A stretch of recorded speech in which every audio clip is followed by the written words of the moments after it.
very, very happy International Women's Day to all.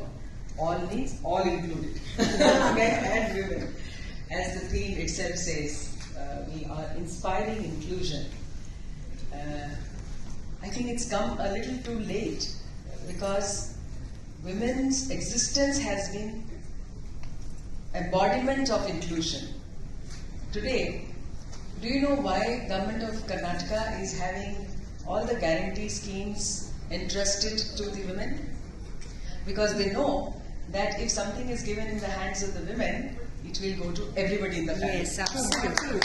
That's how it goes to everybody in the society, in the world. That is sustainability factor, and I think we know it. We know it. It's just that it's been recognized a little too late. Nevertheless, it's good that strength of women is the strength of society as a whole.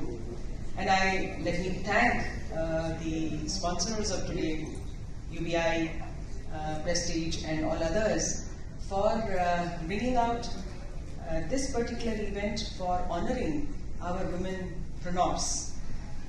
It's when I as Director of Industries, I used to give training to the youth in colleges, saying that you should become an entrepreneur.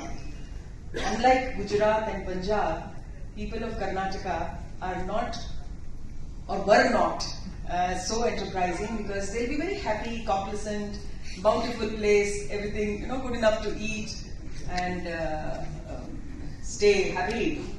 That fire, to do something, to take risks and to move on outside the world, take the challenges on, was comparatively lesser. So we talked about the training part. So the only thing that we used to talk of how to make yourself an entrepreneur is that you have to think big. You have to generate wealth, and this can happen only when you take risks. If you sit back comfortably and cozily, without risks, nothing big can be achieved. Now at the Women's Day context, who takes a bigger risk to her life while giving birth to a child? Can anybody take bigger risk than that? It's a risk to her life, and they say a child's birth is a second birth for a woman.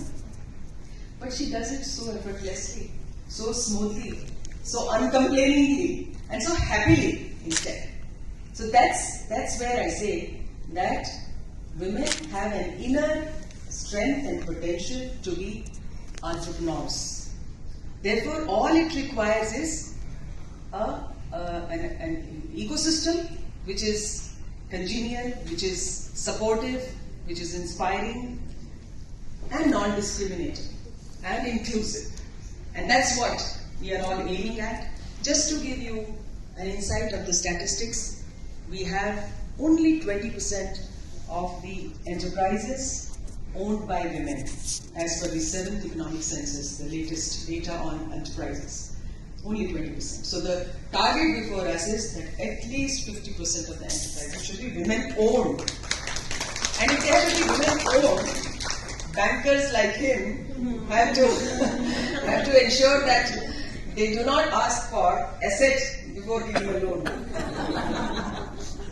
She will create assets. Be rest assured.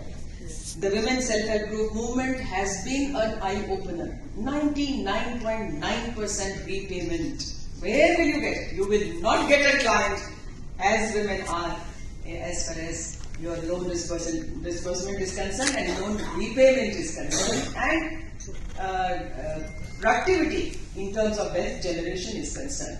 So we have n number of examples. All we need is to put our efforts together, souls together, and see that the women entrepreneurs of the country, of the world, they prosper, they move forward without any barriers, whether of mind, money, material. So with this beautiful initiative, I am sure next year when we meet for Women's Day, we will have the percentage go right up to 50%. Thank you.